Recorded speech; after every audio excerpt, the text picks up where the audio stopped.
Hello, and welcome to another U.S. Tech Workers podcast. I'm your host, Kevin Lynn, and I'm the founder of U.S. Tech Workers, an organization that was created for the sole purpose of exposing the abuses of employment visa programs here in the United States.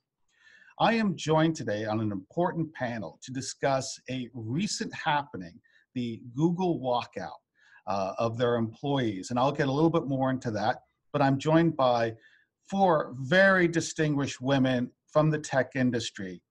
And for those who may not be aware of what happened recently, yesterday on November 1st, hundreds of Google employees gathered in a New York park to protest their employer's handling of sexual harassment. And this was part of a worldwide protest that included events in Dublin, London, Tokyo, Berlin, and several other cities. Now, the employees were demanding that Google create a more transparent and effective process for handling sexual misconduct, and that it improve a culture that has allegedly fostered harassment and assault. And we're going to talk a lot about just that today, not specifically Google, but we're going to look at the tech industry as a whole. So joining me today, and I will give a brief bio of each of the wonderful women who are here today, and then we're going to go right into, I'll ask an initial question and kind of see which rabbit holes we drop down into. Joining us today is Hilarie Gamm. Now, in a tech career that has spanned 25 years, Hilarie has been on the front lines of America's tech industry. She is the author of a recently published book entitled Billions Lost, which chronicles the displacement of U.S. tech workers. Also joining us is Andrea Burbank. Now, Dr. Burbank had a 9-year career fighting forest fires prior to attending medical school. Following medical school, she spent 5 years translating disruptive technologies to medicine, which brought her into close association with early stage research and development environments in Silicon Valley, academic institutions both here and overseas. She joins us today to discuss her observations about the challenges women face in these environments.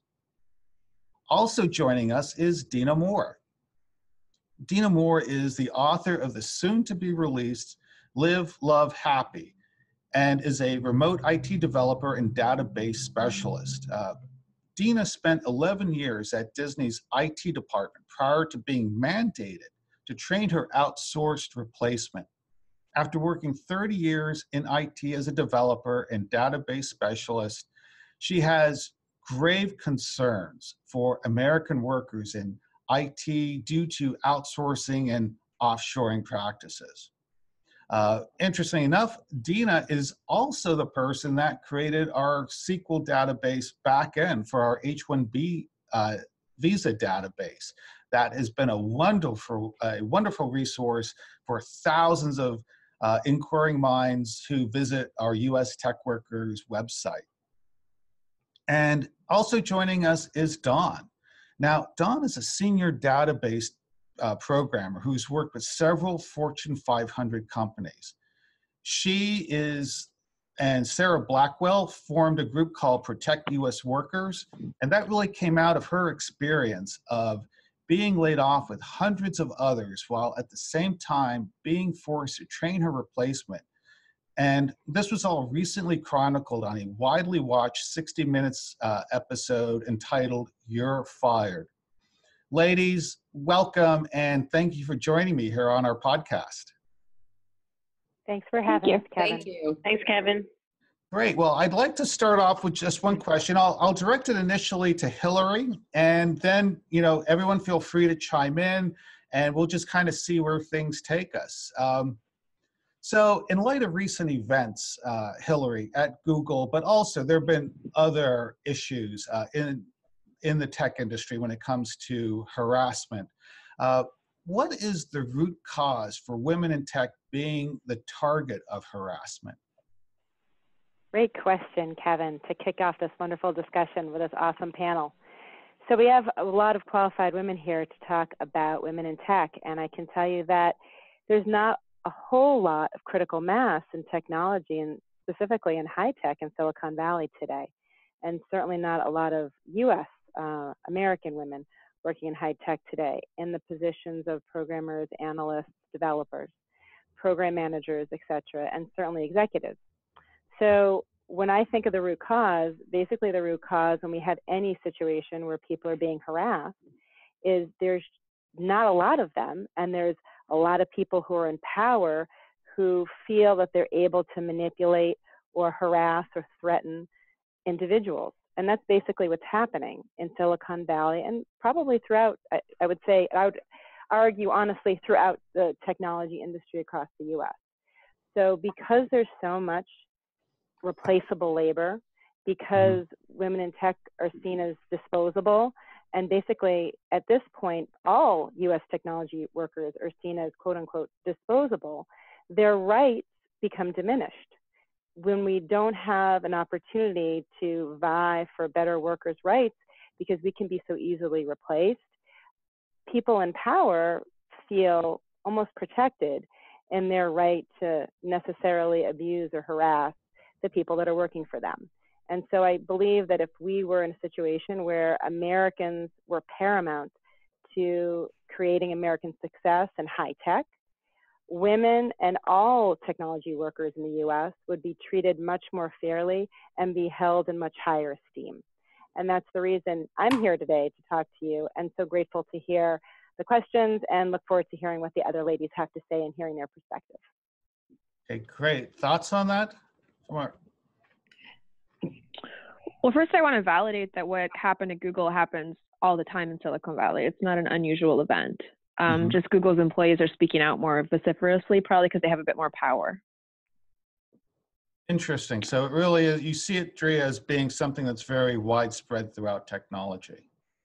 Yes, and I think for the same reasons that Miriam just elucidated, which is that, in general, American women in tech are kind of the minority. So they deal with the repercussions of being a minority. There's nobody to really defend them. Right. With less, I was going to say, Kevin, with less women in the most senior positions in high tech in the US, there's not this internal opportunity for women to kind of be voicing their situation with others who maybe they could ally with, that maybe they could help them.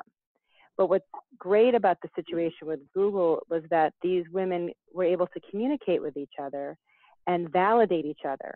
And because there were enough people feeling that this was something that was not experienced by an individual, but by many individuals, they felt the power to bring it to the forefront and make people aware of it.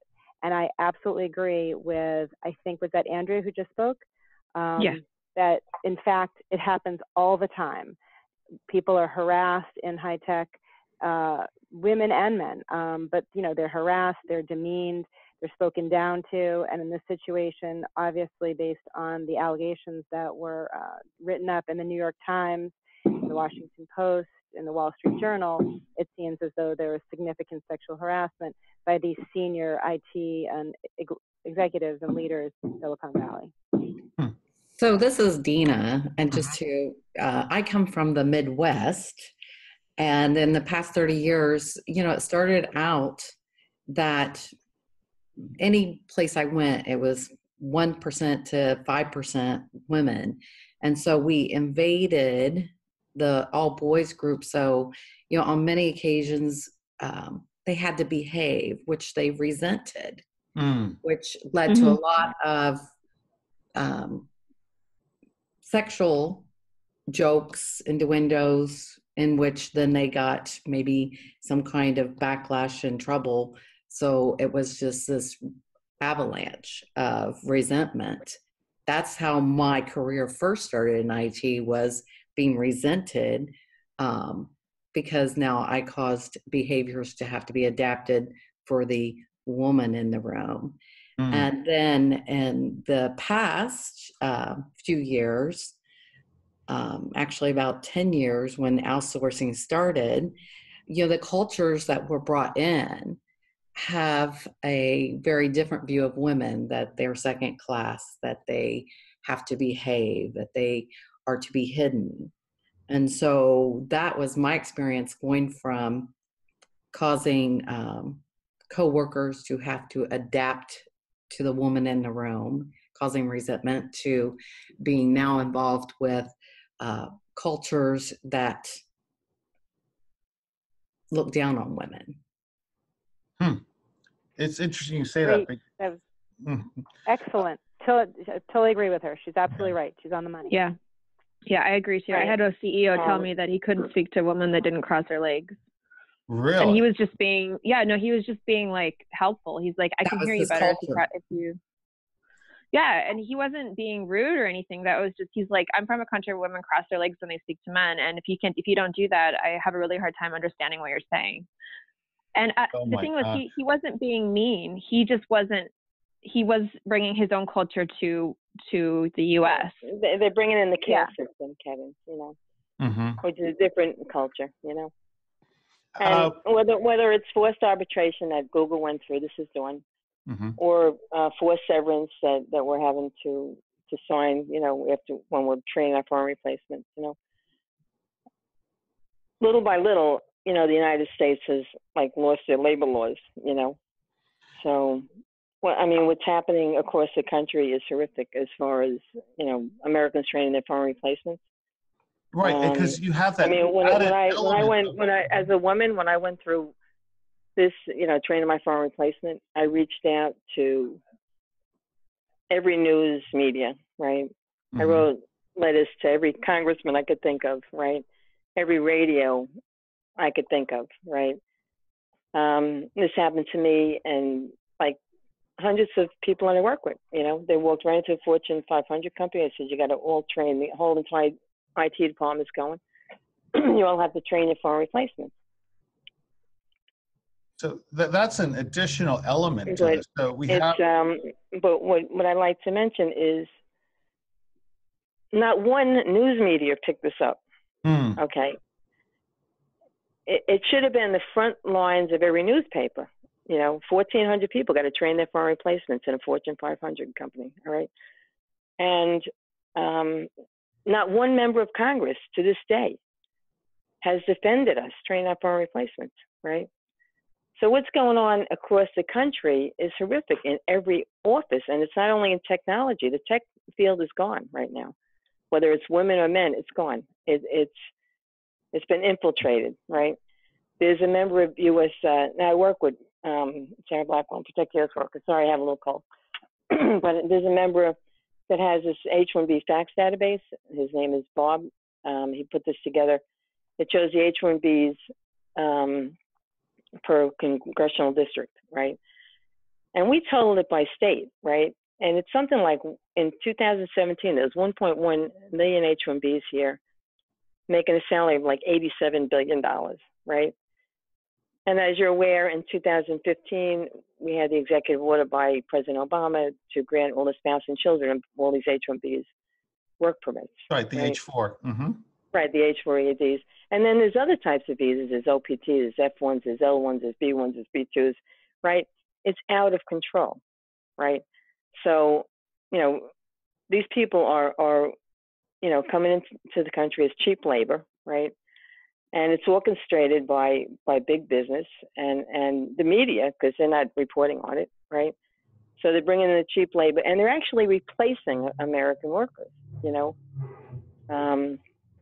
So it's really horrific. So I really applaud the people in Google for walking out, and I think every American across the country that has to train their foreign replacement, right, should be walking out if they're being, laid off because of an H-1B or an opt or whatever, they should stand up and walk out, speak up and walk out, right? So, I mean, whether it's women or men or whatever, I think really it's really wrong what's going on across the country. It's being done very quietly. Yes, yeah, so I think, yeah, so Kevin, if I can address what Don's talking about. So Don, in my book, right, Billions Lost, I outline exactly what you're talking about, right? That in the United States, across the country, not in just high tech, but in every industry where we're talking about grocery store chains or retail chains or insurance or healthcare or financial services, tech workers are being displaced by foreign replacements here in the U.S., or their jobs are being offshored to a foreign country. Right, that's right. And I think you guys are talking about the economic impact of that, but there's also a cultural impact, which is one thing that we are hoping to address today as well, is that, you know, with this massive influx, you have different cultural values that come in mass. Right, so there's no respect for EEOC, all these hard-won rights for women in the workplace. And those battles were fought in the U.S. too. It's not like the U.S. didn't start out fighting those battles. We've had a long history, and we've won some gains. We want to keep them. Mm-hmm. Right, and that's so interesting you say that. So right in that article that I had written about the women, women were making all these gains, right, in the 80s and 90s. And what happened is we're not only at a standstill, but we've retrenched. Because of this large influx of foreign labor, women's rights, U.S. workers' rights, specifically in tech, where there's so many workers that are not American citizens who don't necessarily share our values or share our history or are part of public school systems where they're learning to treat people with differences with respect. So they're coming in to the workforce en masse, replacing, working alongside, and what's happening is the culture within these tech shops, whether they're in Silicon Valley or anywhere across the US, the dynamic is changing. And it's changed so significantly that you hear all of us echoing the same sentiments, that we're in situations that we've been in or we see our peers in, where we're being harassed and demeaned, spoken down to, not respected, and not being given an opportunity to be successful and move up that ladder and be good role models for any women who might choose to come into the tech profession moving forward. Yeah. Now, it's interesting because— Very well said. That's very well. Very good. Yes, absolutely. And, you know, as everyone has mentioned earlier, you know, there was this dynamic where you were entering a boys' club. And I was in two industries. One was the military. The other was accounting. I was in one of the big four accounting firms. Very much men's clubs up until really the military embraced women probably earliest of those two. And I recall distinctly, we were being given all kinds of training because ultimately at the end of the day, we couldn't do the mission without women recruits in the military. It just wasn't going to work. And I noticed later, certainly by the year 2000, all of the accounting firms were desperate to get women to partner and were creating programs for work-life balance, things like that. But as you mentioned, now you have this dynamic of where workers en masse are being outsourced, their positions just taken away and given to either an outsourced worker here in the US or outsourced overseas altogether. And it almost makes workers here irrelevant, don't you think? And how do we move forward in a world like this where all of a sudden those gains that you were trying to make all of a sudden seem to get washed by this tsunami of what I would call corporate malpractice? Well, I'm going to say the boys' club. Go ahead. Oh, I'm going to say the boys' club is not the problem. I've been in other boys' clubs like surgery or even firefighting while I'm fire down in California, where there was way more men than women, and it was definitely a boys' club. But they followed the rules. You know, they didn't break the rules. And then if they slipped up or if I slipped up, you know, everybody knew what the rules were and everybody was held to account. And the problem with the Valley and tech right now is they're not following the rules and they're not being held to account. Okay. Right. Because this is Dena. Because what outsourcing led to was the bigger game of offshoring. And what was potentially $100,000 a year job here becomes a $6,000 a year position in offshoring. So that was the long game that companies have been working towards, to go from outsourcing to offshoring.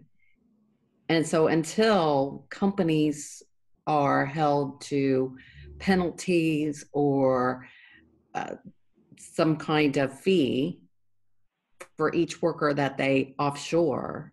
Mm-hmm. And I think that is, Hilarie, great book. I pulled it down today, and of course didn't have time to read it all, but we totally agree on, I believe that was a lot of your points on how recovery. But that is, I've seen this coming since 2001, and that there had to be the long game.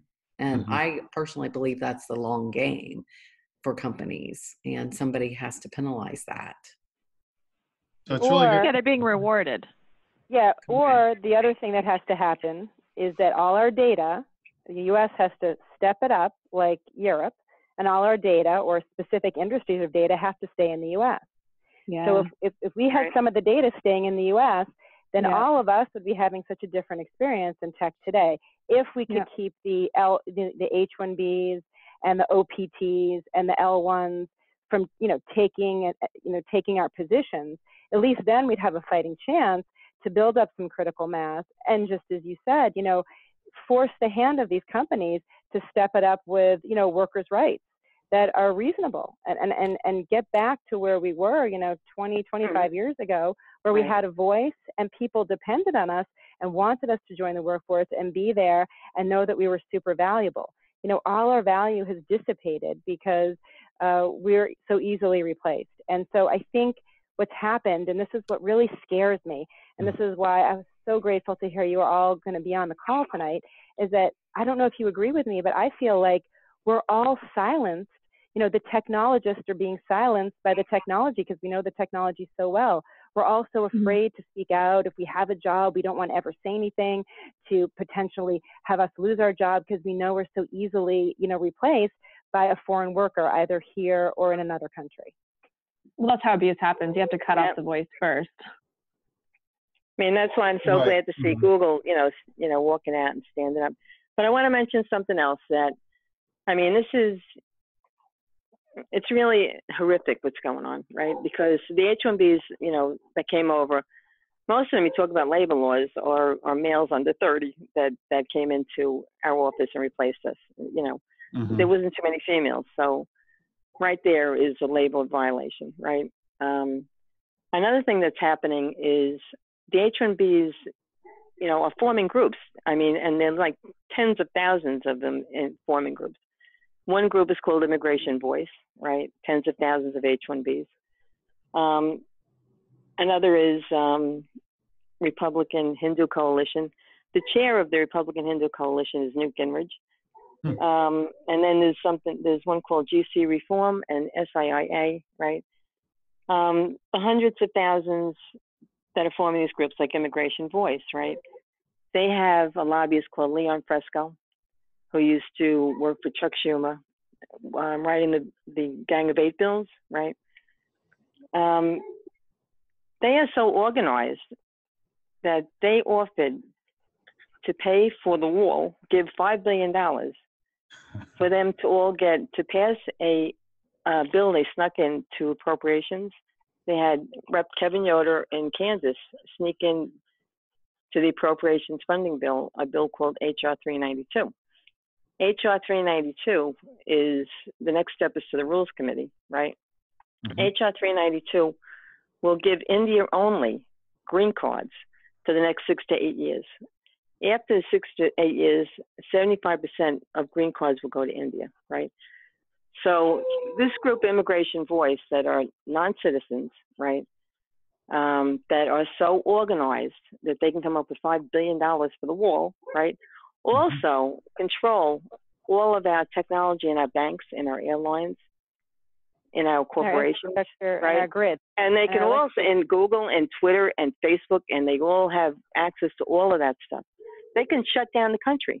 Now, nobody's looking at all this stuff. Not one member of our Congress has come out in defense of Americans training their foreign replacement. As a matter of fact, they're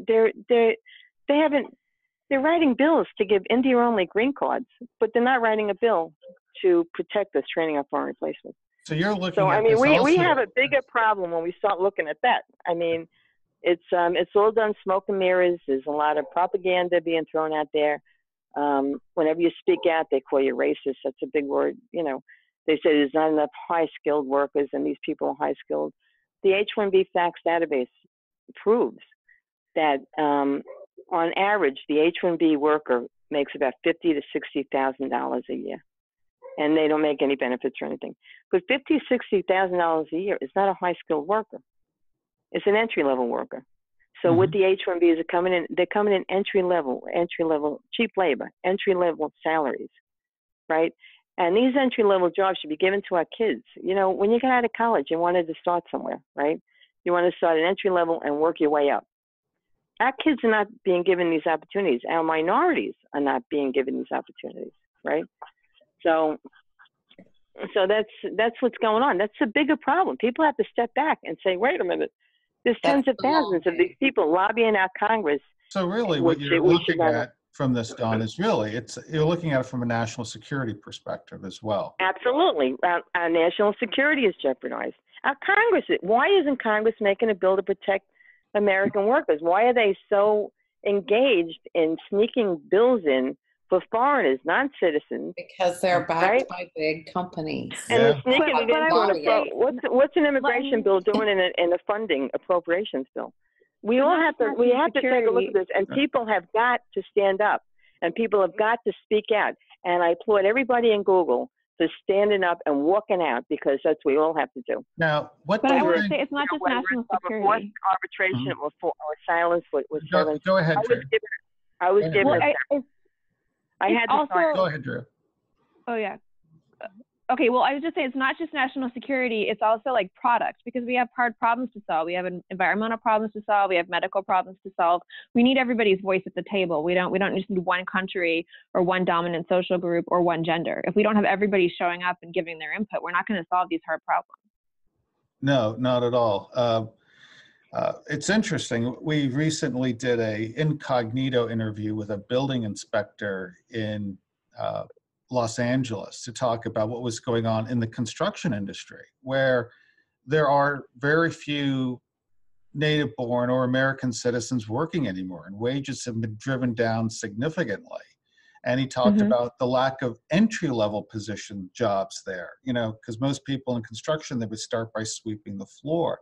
But you're talking about now when a college graduate with let's say a computer science degree is battling with someone with an employment visa for a position and they don't get it, it's the double whammy of one, not being employed in your major, but also having a large student loan to service. You would almost think that Congress would be not asleep at the wheel when looking at things like this. Yeah.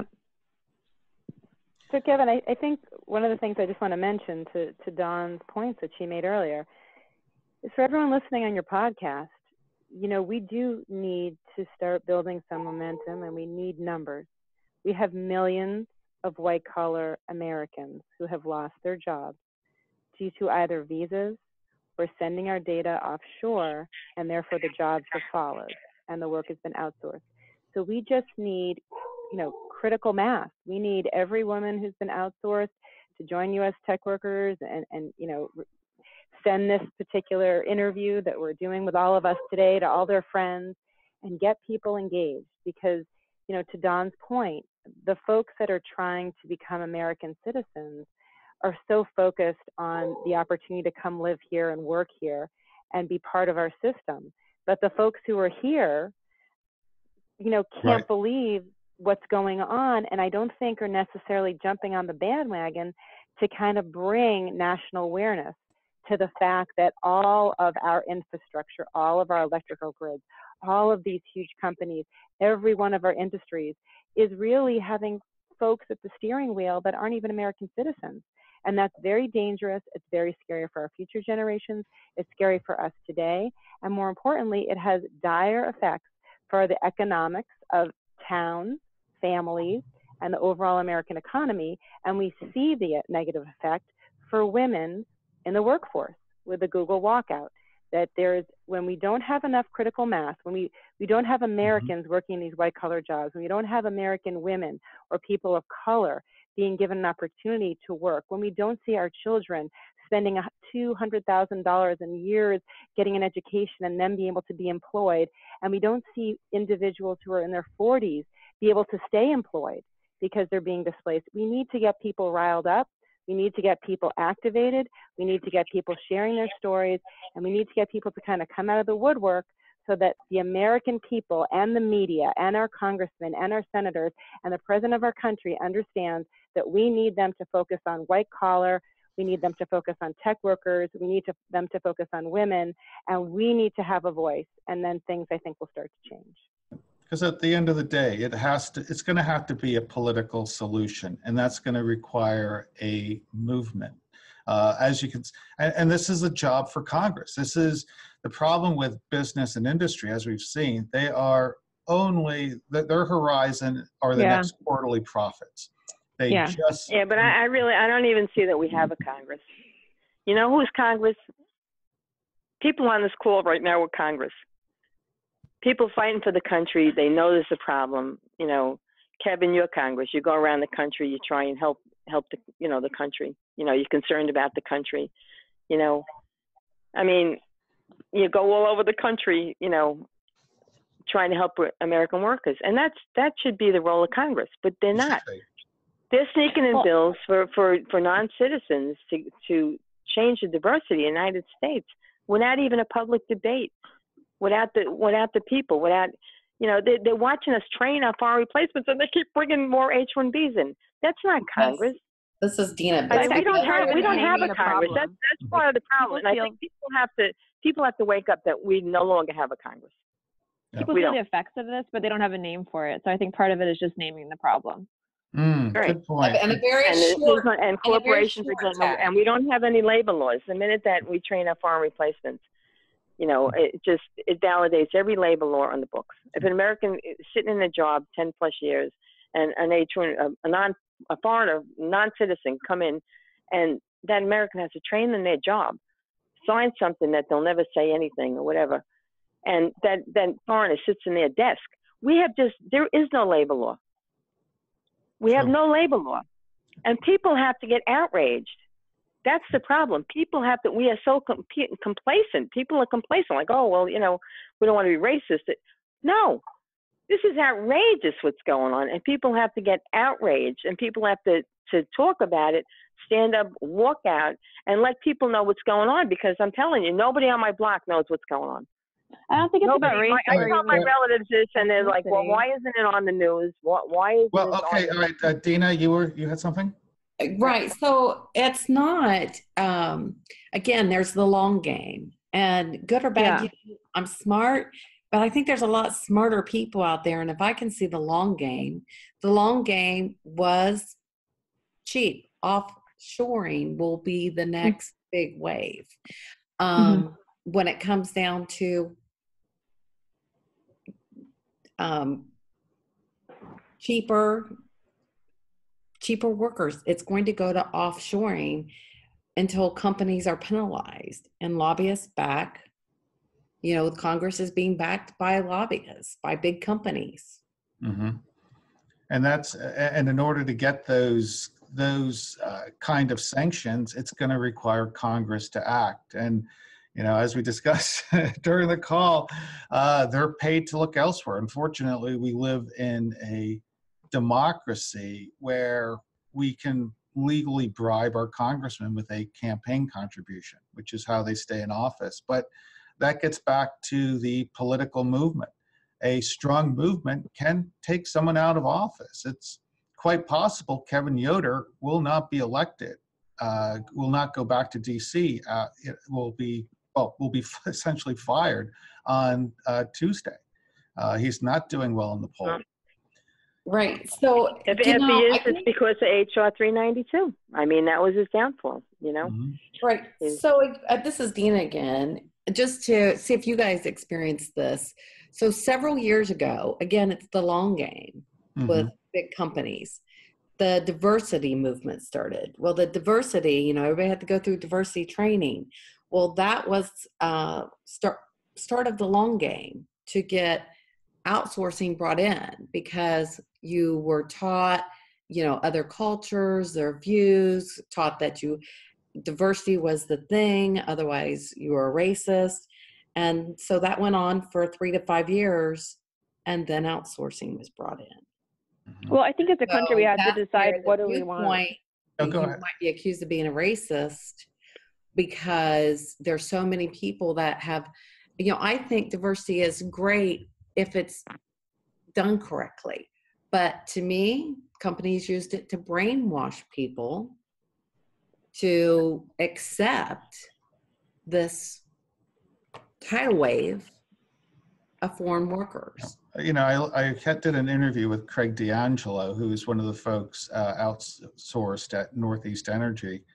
And, you know, that was a workforce that was made up of Blacks, whites, Hispanics, Asians, straights, gays, people of all religions. And it was essentially replaced by a monolithic group of men from one country and probably one province in one country. So, yeah, it's funny. How is this diversity? I don't understand it. And I think we need to look at standards, not ethnicity or even H-1Bs. If you start looking at standards, like if everybody was forced to pay a fair wage, you'd see this shift going back. If they were paying a fair wage, they would naturally probably choose more local workers because it would keep the economy going here. And if they were forced to follow through with discrimination laws against women, we wouldn't see this mess. So it's really an enforcement of standards. It's interesting. Also, you mentioned, go ahead. I was going to say after that, I think in following that, when I hear what you and Don just said, two things come to mind. One is, you know, diversity meant that the EEOC laws were causing Americans to be trumped, right? So we were no longer American, you know, a white American woman was no longer fitting enough EEOC buckets. So, you know, we could easily push her to the side and bring somebody else in, right? And then your other point about, you know, cost of labor, you know, I think that you're right that you would think that Silicon Valley and all these technology executives across the country would want to hire locally to help the local economies. But I think the reality is this. I think where Silicon Valley leads, the rest of the tech leaders follow. I think what Silicon Valley leaded with was the myth that we didn't have enough qualified technology workers in the U.S. to satisfy our jobs in the U.S. And that was what they led with, and they continue to this day to say, which was just an absolute myth. It was an out and out lie. And absolutely, today, and everyone in D.C. believes that myth. You talk to anyone. Right. And today, the new myth, Kevin, right, is, you know, everyone's saying AI.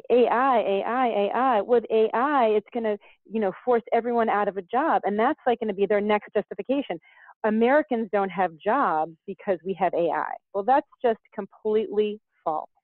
In the same way we progressed as a humanity from the typewriter to the computer, yes, it made our jobs easier and more efficient, but it didn't take jobs away. That's what's going to happen with AI. We're not going to be displacing American workers because of AI. If we actually had Americans working, they would actually be just getting better at their jobs and more efficient.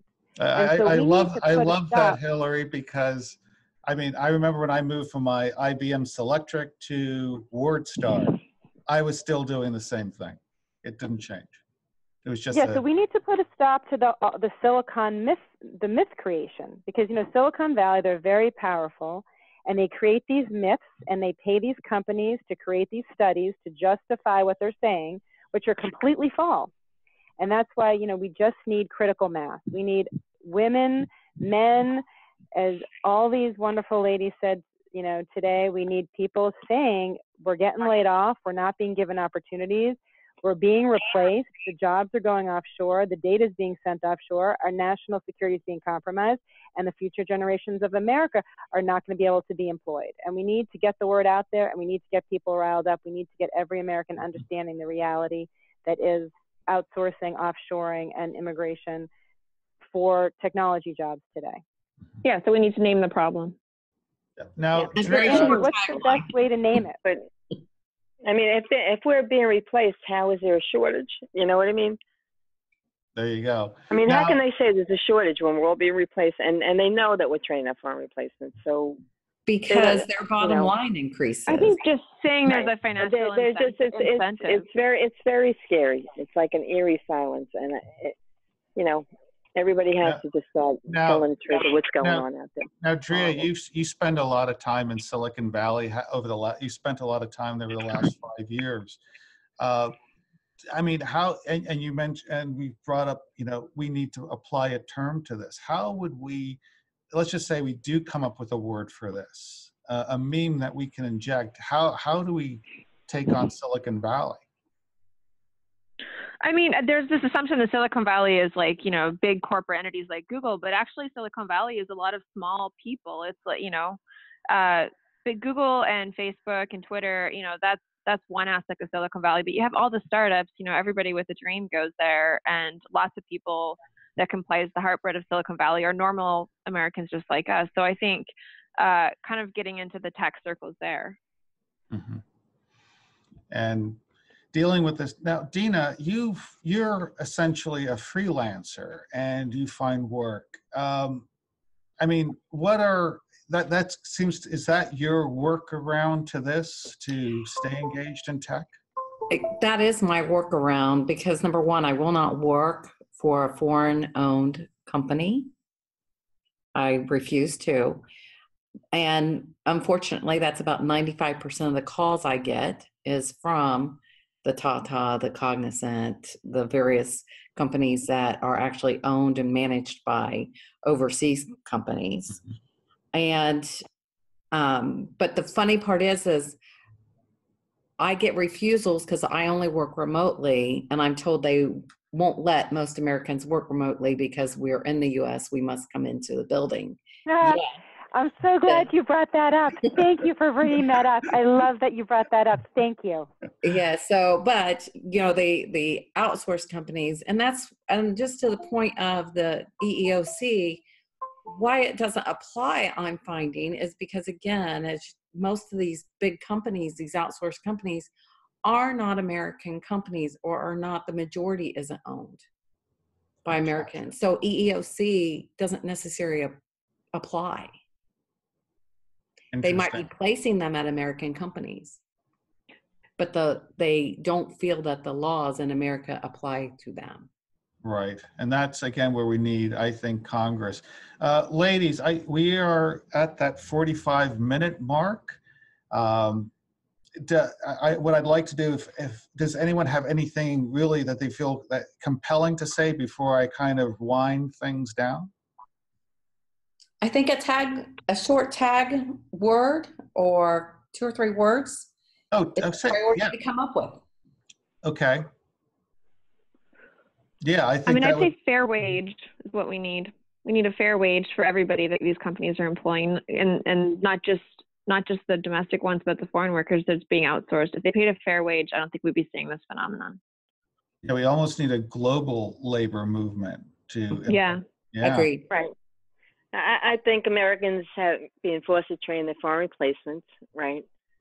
Should sue the company for creating a hostile work environment. Love it. Right. Great point. So, yep.